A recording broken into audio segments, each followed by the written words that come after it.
അതിനെ ശിവന്മാർ തമ്മിലുള്ള വഴക്ക് കാരണം കിംബം അവസാനം പനി പിടിച്ച് കിടക്കുമ്പോഴാണ് അവന്മാർക്ക് അത് കുറ്റബോധമായി പോകും. അതുകൊണ്ട് ഇവള് പറയുന്ന മാത്രമേ കേൾക്കത്തുള്ളൂ. അതുപോലെ തന്നെ ആ ചാൻസ് യൂസ് ചെയ്ത് അവളും ഇനിത്തൊട്ട് ഞാനാ ലീഡർ, അതുകൊണ്ട് ഞാൻ പറഞ്ഞ കേട്ടാ മതി എന്നറിഞ്ഞ് മെയിൻ ഗിത്താറായിട്ട് സാഗിയെ തന്നെ മതി എന്നറിയും. അങ്ങനെ ഇതിൽ ടെയ്യങ്ങിന് എതിർപ്പുണ്ടെങ്കിലും അവനാണ് ഇവൻ കാരണം അവളെ വെള്ളത്തിൽ വന്നോണ്ട് തിരിച്ചൊന്നും പറയത്തില്ല. അപ്പോഴാണ് അവിടേക്ക് ഗുളികയായിട്ട് വരുന്ന ഇവളുടെ കസിനാണ് സ്വിമ്മിങ് കോമ്പറ്റീഷന് ഫസ്റ്റ് വാങ്ങിച്ച നീ എങ്ങനെയാടി സ്വിമ്മിങ് അറിയാതെ കടന്നേന്ന് പറഞ്ഞ് അവളെല്ലാം സത്യം എല്ലാം കൂടെ തുറന്നറിയും. അതോടെ കിംബം മൊത്തത്തിൽ പേടിച്ച് അവളുടെ കസിനെ മിണ്ടായിരിക്കാൻ പറയുമ്പോഴാണ് അവന്മാർക്ക് എല്ലാവർക്കും മനസ്സിലാവും അപ്പൊ ഇവള് ചുമ്മാ നാടകം കളിച്ച ഇവന്മാർ തമ്മിൽ പ്രശ്നം തീരാൻ വേണ്ടിയെന്ന്. അങ്ങനെ അതുകൊണ്ട് അവർ രണ്ടുപേരും കൂടെ ഇവളായിട്ട് ഓടിച്ചോണ്ടിരിക്കും. എന്നിട്ട് അന്ന് രാത്രി ടെയ്യങ്ങിന്റെ അച്ഛനാണ് അവന് വിളിച്ചിട്ടും കിട്ടാത്തോണ്ട് ഭയങ്കര ദേഷ്യത്തിരിക്കും. അതേപോലെ തന്നെ ആ ജോയും ഇനിയിപ്പോ കിംബമും സായും കൂടെ പരസ്പരം കുറെ സംസാരിച്ചിട്ടുണ്ടെങ്കിൽ അവളുടെ അമ്മയെ കൊന്ന കാര്യമൊക്കെ അറിഞ്ഞാണോ എന്ന് ഇയാൾ പേടിച്ചിരിക്കും. അങ്ങനെയാണ് വീണ്ടും കേസ് വന്ന് പോലീസ് വരുമെന്ന് അറിഞ്ഞിരിക്കുമ്പം ഇവിടെ ഇയാളുടെ മകളും അവന്മാരായിട്ടൊക്കെ പിക്നിക് ഇങ്ങനെ എൻജോയ് ചെയ്തോണ്ടിരിക്കും. പക്ഷെ അവരൊക്കെ ഇങ്ങനെ പുറത്ത് സംസാരിക്കുമ്പം ഇവള് ബോറടിച്ച് വണ്ടിയിൽ തന്നെ ഇരിക്കും. അപ്പോഴാണ് ഇവള് കിംബോംബിന്റെ ബാഗിൽ ഇരുന്ന് അവൾ എഴുതിയ ഒരു പാട്ട് കാണുന്നത്. അങ്ങനെ അത് അവൾ സീക്രട്ട് ആയിട്ട് വായിച്ചുകൊണ്ടിരിക്കുമ്പോഴാണ് പെട്ടെന്ന് അവിടേക്ക് കിംബോം വരുന്നുണ്ട്. ഇവളൊന്നും ചെയ്യാത്ത പോലെ അവിടെ കിടക്കും. അങ്ങനെ അതുകൊണ്ട് കിംബോമിന് സംശയം വരത്തില്ല. അതിനുശേഷം അടുത്ത ദിവസം ഇവരൊക്കെ പിക്നിക് പോയ സമയം നോക്കി ലവളുടെ ആന്റിയാണ് ആരും അറിയാതെ സാഗിയുടെ റൂമിൽ വന്ന്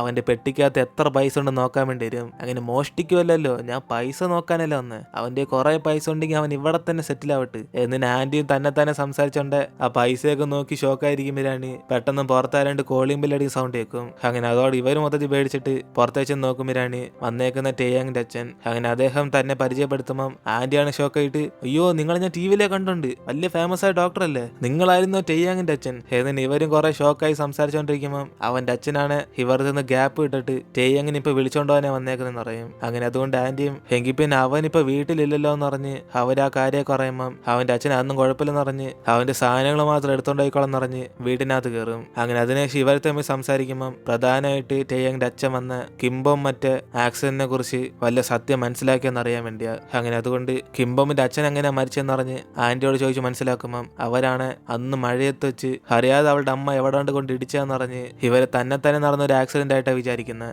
അങ്ങനെ അതുകൊണ്ട് ഇപ്പൊ അവന്റെ അച്ഛന് കുറച്ച് ആശ്വാസത്തോടെ എങ്കിൽ പിന്നെ ഇവര് വണ്ടി ഇടിച്ച കാര്യം അറിഞ്ഞില്ലെന്ന് പറഞ്ഞ് സമാധാനത്തിരിക്കും. അതിനുശേഷം കിംബമിന്റെ ഫോൺ നമ്പർ അയച്ച് അവളെ നേരിട്ടാണ് വിളിക്കുമ്പോഴാണ് ഇതേ സമയം ഇവിടെ ജോയും പ്രിൻസിപ്പളിനെ കാണാൻ വേണ്ടി വന്നേക്കും. അങ്ങനെ അധിക പൈസ സ്പോൺസറിനെ വന്ന് ഇവിടുത്തെ ബിൽഡിംഗ് ഒക്കെ പണിയാൻ പറയുമ്പം പ്രിൻസിപ്പളാണ് സന്തോഷത്തി ഇത്രയും പൈസ പെട്ടെന്ന് എന്തിനാ സാർ തരുന്നതെന്ന് പറഞ്ഞ് അയാൾ മൊത്തത്തിൽ ഹാപ്പി മൂഡിലേക്ക് മാറും. അപ്പോഴാണ് ജോയും അയാൾക്ക് ആവശ്യമുള്ള ഒരു കാര്യം ചെയ്യിക്കും. അതായത് ഇതിന് പകരമായിട്ട് ഈ കോളേജിൽ പഠിക്കുന്ന കിംബോമിന് വിദേശത്ത് പഠിക്കാനുള്ള ഒരു സ്കോളർഷിപ്പ് പറഞ്ഞെന്ന്. അങ്ങനെ അവളുടെ ഫീസ് എല്ലാം ഫ്രീ ആക്കി അവൾ ഇവിടെ നിന്ന് പറഞ്ഞയക്കാൻ പറയുമ്പം പ്രിൻസിപ്പളും ഇത്രയും ചെറിയ കാര്യത്തിന് ഞങ്ങളുടെ കോളേജ് ഇത്രയും വലിയ പൈസ ഇറക്കുന്നതെന്ന് ചോദിക്കും. കാരണം ഇതൊരു റീസൺ ആയിട്ട് അയാൾക്ക് വിശ്വസിക്കാൻ ഒക്കുന്നില്ല. പക്ഷേ ഈ ജോയുടെ ഉദ്ദേശം അവൾ ഒരു കാരണവശാലും ഈ സ്ഥലത്ത് കാണല്, കാരണം അവൾ ഉണ്ടെങ്കിൽ പിന്നെ സാഗി ആക്സിഡന്റിനെ കുറിച്ചൊക്കെ പറഞ്ഞ് മൊത്തത്തിൽ കേസാവുന്ന പേടിച്ചിരിക്കുക. അതുകൊണ്ട് ഒരൊറ്റ ഉദ്ദേശമുള്ളൂ, അവൾ ഈ കോളേജിൽ നല്ല നാട്ടിൽ നിന്ന് തന്നെ പുറത്തേക്കണം. അങ്ങനെ പ്രിൻസിപ്പൾ അതിനെ സമ്മതിക്കും. ഇതേ സമയം ഇവിടെ കിംബോമും ടെയ്യാങ്ങിന്റെ അച്ഛൻ വിളിച്ചെന്നറിഞ്ഞ് അദ്ദേഹത്തിനെ കാണാൻ പോകുമ്പോഴാണ് അവന്റെ അച്ഛനാണ് കോളേജ് വെച്ച് കണ്ടിട്ടുണ്ട്, പക്ഷെ നമ്മൾ തമ്മിൽ വലിയ പരിചയമൊന്നുമില്ലെന്ന് പറഞ്ഞ് ഇവളോട് ഫോർമലായിട്ട് സംസാരിക്കും. അപ്പോഴാണ് അവളും നിങ്ങൾ എന്നോട് ഒരു ഫ്രണ്ടിനെ പോലെ സംസാരിച്ചതെന്ന് പറയുമ്പോൾ അവന്റെ അച്ഛനാണ് പൂച്ചിച്ചിട്ട് നമ്മൾ തമ്മിൽ പരിചയമില്ലാത്തപ്പോ ഞാൻ എന്തിനാ മോളെ നിന്നോട് അങ്ങനെ സംസാരിക്കുന്ന പറഞ്ഞ് ഇനി മേലെ ടെയ്യിന്റെ പുറയെന്ന് പോലെന്ന് പറയും. ഒരു അവൻ അടുത്ത് വന്നാൽ പോലും ഇവളെ മാറി നിൽക്കാൻ പറയും. കാരണം അവനിപ്പോ ക്ലാസ്സിനും പോകുന്നില്ല, കൂടാതെ വീട്ടിൽ നിന്ന് ഇറങ്ങിപ്പോയി. അങ്ങനെ ഇതിനെ കുറിച്ചൊക്കെ ഇവൾക്ക് അറിയാമെന്ന് ചോദിക്കുമ്പോൾ അവളാണ് ഷോക്കായിട്ട് അവൾക്ക് ഇതിനെ കുറിച്ചൊന്നും അറിയത്തില്ലെന്ന് പറയും. കാരണം അവൾ വിചാരിച്ച അവന്റെ അച്ഛനോട് പറഞ്ഞിട്ടായിരിക്കും ഇവിടേക്ക് വന്നേന്ന്. കൂടാതെ അവൻ ക്ലാസ് കട്ട് ചെയ്യുന്ന കാര്യം ഇവൾ ഇപ്പോഴാണ് അറിയുന്നത്. അതുകൊണ്ട് അവൾ അതോർത്ത് വിഷമിച്ചിരിക്കുമ്പം അവന്റെ അച്ഛനും അവനോട് കുറച്ചെങ്കിലും സ്നേഹമുണ്ട് എങ്കിൽ പിന്നെ അവന്റെ അടുത്ത് നിന്ന് മാറി നിൽക്കുന്ന അറിഞ്ഞിട്ട് ഇവൾക്ക് കഴിക്കാൻ വേണ്ടി ഫുഡ് വാങ്ങിച്ചു കൊടുത്തിട്ട് അങ്ങേരെ അവിടെ നിന്ന് പോകും. അങ്ങനെ ഇത് കേട്ട് കിംബോമാണ് കുറച്ച് അപ്സെറ്റ് ആയിരിക്കും. അതേസമയം ഇവിടെ ടെയ്യാങ്ങും അവളുടെ കസിന്റെയും ജിന്നിന്റെ കൂടെയൊക്കെ ലൈബ്രറിയിൽ നിന്ന് പഠിച്ചുകൊണ്ടിരിക്കുമ്പോഴാണ് ഈ സാഗിയും കിംബോമും ഒരുമിച്ചില്ലാത്ത ആലോചിച്ച് നോക്കുമ്പോൾ അവർ ഡേറ്റിന് പോയി കാണുന്നറിഞ്ഞ് ടെയ്യാങ്ങിന് അവർ രണ്ടിനും കൂടെ ദേഷ്യപ്പെടുത്തും. അങ്ങനെ അതോടെ ടെയ്യാങ് മൊത്തത്തിൽ പേടിച്ചിരിക്കുമ്പം കറക്റ്റ് അതേസമയം കിംബോമിന് മെസ്സേജ് അയച്ച് പുറത്തേക്ക് വരാൻ വേണ്ടി പറയും. അതുകൊണ്ട് അവൻ സന്തോഷത്തി എങ്കിൽ പിന്നെ ഞാനും പോകുക ഗായ്സ് എന്ന് പറഞ്ഞ് അവൻ അവിടെ നിന്ന് ഇറങ്ങും. അപ്പോഴാണ് ഇത് കണ്ട് ജിന്നാണ് ഒരു ശവര് ഡേറ്റ് ചെയ്യുന്നുണ്ട്, ടെയ്യും നമുക്ക് ഡേറ്റ് ചെയ്യാൻ വേണ്ടി ഒരു ചാൻസ് തന്നെയാന്ന് അവനും പറയുമ്പം കസിനാണ് ഇവനോട് ഭയങ്കര ചൂടാകും. അതിനുശേഷം ഇവിടെ ടെയ്യിങ് സന്തോഷത്തി നമുക്ക് പുറത്തു പോയി കഴിച്ചാലോന്ന് പറഞ്ഞിട്ട് ഇവളെ വിളിക്കുമ്പം ഇവളാണ് ഇവന്റെ അച്ഛൻ ഇപ്പൊ ഇവൾക്ക് ഫുഡ് വാങ്ങിച്ച് തന്നേവളെന്ന് പറയും. അതുകൊണ്ട് അവനാണ് ഷോക്കായിട്ട് അവന്റെ അച്ഛൻ ഇവളെ കാണാമെന്നാണ് ചോദിക്കും. അപ്പോഴാണ് അവളും ഇവന്റെ അച്ഛൻ ക്ലാസ്സിന് പോകാത്തയും പിന്നെ അതേപോലെ വീട്ടിൽ പറയാതെ എന്റെ വീട്ടിൽ നിന്ന് താമസിച്ച കാര്യം എല്ലാം പറഞ്ഞെന്നറിഞ്ഞ് ഇനി മേലെ ഭക്ഷണമൊന്നും ഉണ്ടാക്കാതെ ഇവനെ വീട്ടിലേക്ക് പോകാൻ പറയുമ്പം അവനാണ് അങ്ങനെ ഒരു ചെറിയ ഭക്ഷണമാണ് ഞാൻ ഒരിക്കലും വീട്ടിൽ നിന്ന് ഇറങ്ങി കാണത്തില്ലെന്ന് പറഞ്ഞ് ഇവളെ പറഞ്ഞ് മനസ്സിലാക്കാൻ നോക്കും. കാരണം കിംബോമിനെ കുറിച്ച് കുറെ അനാവശ്യം പറഞ്ഞോണ്ട് അവൻ അവിടെ നിന്ന് ഇറങ്ങി വന്ന്. പക്ഷെ ഇവൾക്ക് ഇതൊന്നും അറിയാത്തോണ്ട് അവള് ഡോക്ടർ ആകുന്ന ഒരു നല്ല കാര്യമില്ലെന്ന് പറഞ്ഞ് ഇവൻ അത് തന്നെ പഠിക്കാൻ വേണ്ടി പറയും. അപ്പോഴാണ് അവനും പക്ഷെ എനിക്കത് താല്പര്യമില്ലെന്ന് പറഞ്ഞ് ഇവളോട് ആ കാര്യം പറയുമ്പം ഇവളും ദേഷ്യത്തി നമ്മൾ താല്പര്യപ്പെടുന്ന ജോലി എല്ലാവർക്കും കിട്ടണമെന്നില്ലെന്ന് പറഞ്ഞ് ഇവളുടെ അമ്മ ഇവളുടെ ആഗ്രഹത്തിന് വേണ്ടി അവരുടെ ജോലി എന്നെ വിട്ടയച്ചു തന്നിട്ടുണ്ടെന്ന് പറയും. അങ്ങനെ ആ ഒരു കുറ്റബോധ കാരണം ഇപ്പൊ ഇവൾക്ക് ഇഷ്ടപ്പെടാത്ത പാർട്ട് ടൈം ജോബിനൊക്കെ പോയി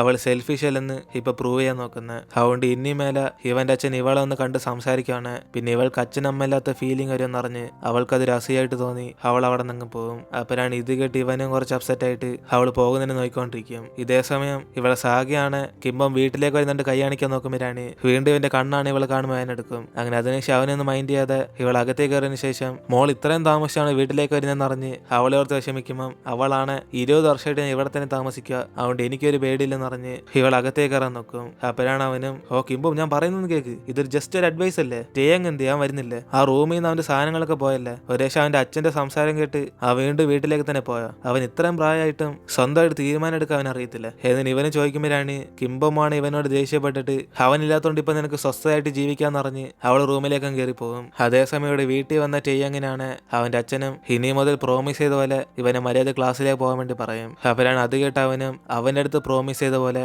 ഇനി കിംബോമിനെ നേരിട്ട് കാണല്ലെന്നും പറയും. അപ്പോഴാണ് ഇവന്റെ അച്ഛനും ഇവൻ ക്ലാസ്സിനൊക്കെ പോയി സർജറി കാണാൻ വരുവാണ്, പിന്നെ കിംബോമിന്റെ പുറകെ പോകേണ്ട എനിക്ക് ആവശ്യമില്ലെന്ന് പറഞ്ഞ് അച്ഛൻ അവനെ പറഞ്ഞയക്കും. എന്നിട്ട് ഇവിടെ അടുത്ത ദിവസം പ്രിൻസിപ്പൾ ആണ് കിംബോമിനെ വിളിച്ചെടുത്തി ഇവൾക്ക് കിട്ടിയേക്കുന്ന ഒരു വലിയ സ്കോളർഷിപ്പാന്ന് പറഞ്ഞ് അവൾ ഇവിടെ നിന്ന് പറഞ്ഞു വിടാൻ വേണ്ടി നോക്കുമ്പോഴാണ് അവളാണ് ഷോക്കായിട്ട് എനിക്കെന്തിനാ പ്രിൻസിപ്പൾ ഇത്ര വലിയ ഓഫർ എന്ന് പറഞ്ഞ് അവൾ ചോദിക്കും. അപ്പോഴാണ് പ്രിൻസിപ്പളും മോളല്ലേ കോളേജ് ഫസ്റ്റ് എന്ന് പറഞ്ഞ് ഒരു വമ്പൻ തള്ളിറക്കുമ്പം അവൾ ഞാൻ ജസ്റ്റ് പാസ്സുകളെന്ന് പറഞ്ഞ് സത്യം അങ്ങ് പറയും. അതുകൊണ്ട് എന്ത് പറഞ്ഞ് ഇവളെ പറഞ്ഞേക്കണം എന്ന് പറഞ്ഞ് പ്രിൻസിപ്പൾ ലക്കി ഡ്രോ വഴി മോൾക്കാ കിട്ടിയെന്ന് പറഞ്ഞ് കുറെ തള്ളൊക്കെ ഇറക്കി നോക്കുമ്പം അവസാനം ഇവളും എനിക്കിനി ഇവിടെ കോമ്പറ്റീഷൻ ഉണ്ട്, കൂടെ എന്റെ ഫ്രണ്ട്സ് ആ പെർഫോമൻസിന് വേണ്ടി വെയിറ്റ് ചെയ്യാന്ന് പറഞ്ഞ് ഇവൾക്ക് പോകാൻ താല്പര്യമില്ലെന്ന് പറഞ്ഞ് അവിടെ നിന്ന് പോകും. അങ്ങനെ അതോടെ പ്രിൻസിപ്പളാണ് ദേഷ്യത്തി ഒന്ന് പോകടി എന്ന് പറഞ്ഞ് അവിടെ നിന്ന് വിളിച്ച് പോയിക്കൊണ്ടിരിക്കും. അതിനുശേഷം ഇവിടെ കണ്ണുവേനയായിട്ട് രാവിലെ തന്നെ സാഗിയും ആശുപത്രിയിലേക്ക് ചെല്ലുമ്പോഴാണ് അതേസമയം ടെയ്യങ് അവന്റെ അച്ഛൻ പറഞ്ഞ വാക്ക് കേട്ട് അവന്റെ അച്ഛൻ ചെയ്യുന്ന സർജറി നോക്കാൻ വേണ്ടി പോയേക്കുക. പക്ഷെ ഇവനാണ് കൊച്ചിലെ തൊട്ടേ ചോര കണ്ട പേടിയാ. അതുകൊണ്ട് ഇവന്റെ അച്ഛൻ ഓപ്പറേഷൻ ചെയ്ത്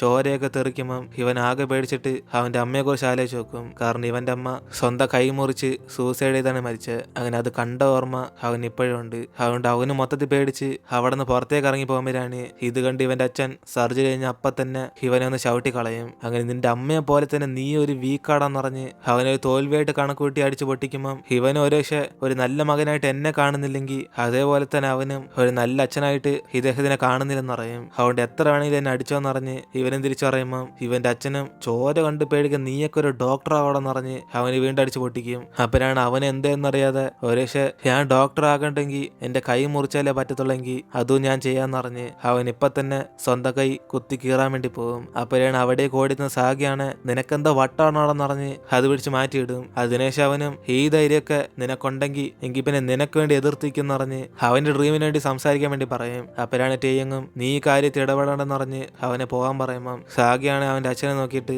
നിങ്ങൾ കിംബോമിനോട് സംസാരിച്ചൊക്കെ ഞാൻ കേട്ടായിരുന്നു അവൻ ആ കാര്യമൊക്കെ പറയും. അതേസമയം അവിടുത്തെ നഴ്സും ഇവന്റെ അച്ഛനെ വിളിക്കുമ്പോഴാണ് അയാൾ പോകുന്നതിന് മുമ്പേ തന്നെ ഒരു ഡോക്ടറായിട്ട് നിന്റെ കയ്യിനെ നീ സുരക്ഷയോട് നോക്കിക്കോന്ന് പറഞ്ഞ് അദ്ദേഹം അവിടെ നിന്ന് പോകും. അതിനുശേഷം സാഗിയാണ് ടെയ്യങ്ങിനോട് ഒരു കിംബോമിനെ കുറിച്ച് വിഷമിച്ച് ഇവന്റെ അച്ഛൻ പറയുന്നത് കേൾക്കാൻ തീരുമാനിച്ചെങ്കിൽ അതിന്റെ ഒന്നും ആവശ്യമില്ലെന്ന് പറയും. കാരണം ഇവന്റെ അച്ഛനെ കൊണ്ട് കിംബോമിന് ഒന്നും പറ്റാതെ സാഗിയെ നോക്കിക്കോളാൻ പറയും. അങ്ങനെ അതും പറഞ്ഞ് ടെയ്യങ്ങിനെ സമാനപ്പെടുത്താൻ നോക്കുമ്പം ടെയ്യങ്ങും ഇവനാദ്യം ഇവിടെ നിന്ന് പോയിക്കോളാൻ പറയും. അപ്പോഴാണ് സാഗിയും നീ പറഞ്ഞില്ലേ ഞാൻ പോകാൻ വേണ്ടി നിൽക്കുക, പക്ഷെ തീരുമാനം നീ എടുത്തോ, ഇത് നിന്റെ ജീവിതം എന്നിനെ സാഗിയം പറഞ്ഞിട്ട് പ്രാക്ടീസ് ചെയ്യാൻ വേണ്ടി പോകുമ്പോഴാണ് ഇവിടെ കുറെ സമയമായിട്ട് ടെയ്യങ് മാത്രം വന്ന് കാണത്തില്ല. അതുകൊണ്ട് ബാക്കി എല്ലാവരും കൂടെ ഇത്രയും സമയമായിട്ട് എന്താ അവൻ വരാത്തെന്ന് പറഞ്ഞ് ഇവരൊക്കെ അവന് വേണ്ടി വെയിറ്റ് ചെയ്തോണ്ടിരിക്കും. അതേസമയം ജിന്നാണ് എന്നെ പോലെ വീട്ടിൽ നിന്ന് പോകാതെ ഇവിടെ തന്നെ ഇരിക്കുവാണ്, കറക്റ്റ് സമയത്തിന് വരേണ്ട ആവശ്യമില്ലെന്ന് പറയുമ്പം കസിനാണ് ഷോക്കായിട്ട് വീട്ടിൽ പോലും പോകാൻ പറ്റാത്ത ഒരു ദരിദ്രവാസിയാണോടെ നീ എന്ന് പറഞ്ഞ് അവനായിട്ടാക്കും. അപ്പോഴാണ് ഒരു 2 മണിക്കൂർ കഴിഞ്ഞ് അവിടേക്ക് ടെയ്യങ് വരുന്നത്. അങ്ങനെ അവനൊന്നും പറയാതെ ഗിത്താർ എടുക്കുമ്പം കസിനും ദേഷ്യത്തി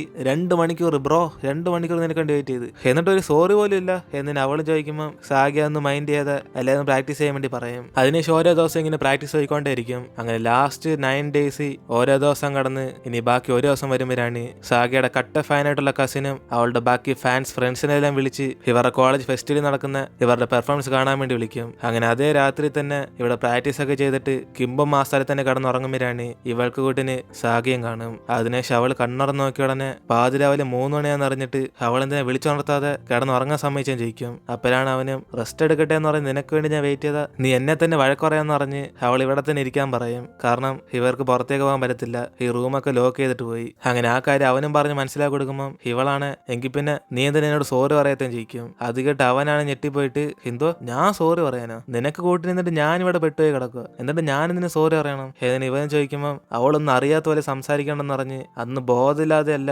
മനഃപൂർവ്വമല്ലേ ഇവളെ ഹഗ് ചെയ്തും ചെയ്യിക്കും. അപ്പോഴാണ് അത് മനസ്സിലാക്കി അവനും ഓ അന്നത്തെ കാര്യമോ, അന്ന് ഞാൻ മനഃപൂർവ്വം ഹഗ് ചെയ്തെങ്കിലും നീ എന്നെ അവോയ്ഡ് ചെയ്തില്ലല്ലോ, അതിനർത്ഥം നിനക്കും എന്നെ ഹഗ് ചെയ്യാൻ ഇഷ്ടം എന്നല്ലേ. ഏതിന് അവനും പറയുമ്പം അവളത് അമ്മ ഓർത്തിട്ടാ ഇവനെ ഹഗ് ചെയ്തെന്ന് പറയും. അപ്പോഴാണ് പെട്ടെന്ന് കറണ്ട് പോയ ഉടനെ ഇവള് പേടിച്ചിട്ട് അവനെ ഹഗ് ചെയ്യും. അപ്പോഴാണ് അവൻ ആ ചാൻസ് യൂസ് ചെയ്ത് എങ്കിൽ പിന്നെ ഇപ്പൊ ഹഗ് ചെയ്ത് എന്തോന്ന് അറിഞ്ഞ് ഇത് മനഃപൂർവ്വം ചെയ്യിക്കും. അതോടെ അവളാണ് നാണം കെട്ട് അത് പേടി കാരണം ഹഗ് ചെയ്തെന്ന് പറഞ്ഞ് ഇവൾക്ക് ലൈറ്റ് വേണമെന്ന് പറയുമ്പം അവൻ അവിടുത്തെ കട്ടനൊക്കെ മാറ്റി കൊടുത്ത് ആ റൂം ഫുള്ളും വെളിച്ചാക്കും. എന്നിട്ട് അവനും ഇവളെന്തിനാ ഇത്രയും കഷ്ടപ്പെട്ട് പ്രാക്ടീസ് ചെയ്തെന്ന് ചോദിക്കുമ്പം അവൾ ഇത് ചെയ്യുന്ന അവൾക്ക് വേണ്ടിയും അവളുടെ അമ്മയ്ക്ക് വേണ്ടിയും പിന്നെ ഇവനും കൂടെ വേണ്ടിയാന്ന് പറയും. കാരണം ഇവ ഇനിയും ഫേമസ് ആയിട്ടിരിക്കണമെന്ന് അവൾ ആഗ്രഹിക്കുന്നത്. അങ്ങനെ അതുകൊണ്ട് ഇവനിപ്പോ വേറൊരു കമ്പനി ഒന്നുമില്ല, ഇവന്റെ പ്രൊഡ്യൂസറായിട്ട് അവള് മാറട്ടെ ചോദിക്കുമ്പം അത് കേട്ട് അവന് വട്ടം ചിരി വന്നിട്ട് എന്തുവാ എന്റെ പ്രൊഡ്യൂസറായിട്ട് നീ മാറുന്നോ, മോളെ അതിനൊക്കെ കുറെ പൈസ ഇറക്കണം, നിന്നെ കൊണ്ട് പിടിച്ചിരിക്കാൻ പറ്റുമോ. ഏതിന് ഇവനും ചോദിക്കുമ്പം അവൾ എത്ര പൈസ എന്ന് പറഞ്ഞ് കുറച്ച് പേടിച്ചിരിക്കും. അപ്പോഴാണ് അവനും ഓ അതൊക്കെ കുറെ പൈസയാകും, കാരണം ഞാൻ സൂപ്പർ സ്റ്റാർ അല്ലേ മോളെ, എന്നെ അങ്ങനെ എളുപ്പത്തിൽ വാങ്ങിക്കാൻ പറ്റത്തില്ല. ഏതിന് ഇവനും പറയുമ്പം അവളെങ്കിൽ പിന്നെ പൈസ ഇട്ടതിന് ശേഷം ഇവന് കുറച്ച് ശമ്പളമൊക്കെ വെച്ച് തരാന്ന് പറയും. അതുകൊണ്ട് എനിക്ക് കുറച്ച് ഡിസ്കൗണ്ട് ആന്ന് പറഞ്ഞ് അവനോട് ചോദിക്കുമ്പോൾ രാണി ഇവനെങ്കിൽ പിന്നെ ഇപ്പൊ തന്നെ കോൺട്രാക്ട് ചെയ്യാന്ന് പറഞ്ഞിട്ട് പെട്ടെന്ന് അവളെ കിസ് ചെയ്യും. അങ്ങനെ ആ ഒരു സീനോടെ നമ്മുടെ ഇന്നത്തെ എപ്പിസോഡ് ഇവിടെ അവസാനിക്കുന്നത്. സോ ഇനിയിപ്പോൾ നമ്മൾ അടുത്ത എപ്പിസോഡിന് വേണ്ടി വെയിറ്റ് ചെയ്യാം.